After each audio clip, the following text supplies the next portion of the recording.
lesson, giving that is always pleasing to God. Giving that is always pleasing to the Lord, to the Lord, to the Lord, to the Lord.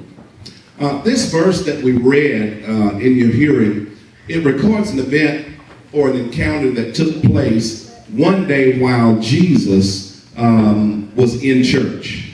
Now, I would challenge each and every one of you, especially those that study your word and meditate on your word, to do much research as possible around and about Mark chapter 12, verses 41 through 44, because when you read these verses, you will discover that there are a lot of lessons to be learned from this passage.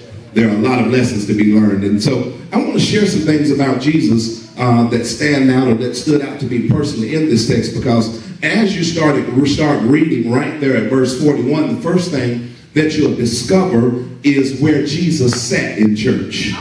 Where he sat in church. It's right there in verse 41.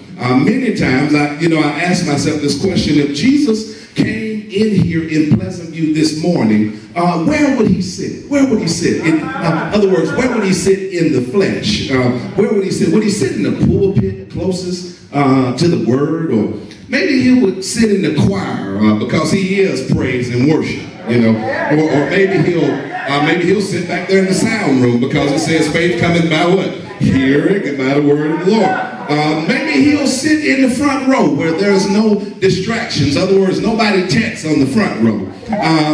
We really don't know where he would sit, but what we do know is when he went to church on this particular Sunday, he sat next to the offering.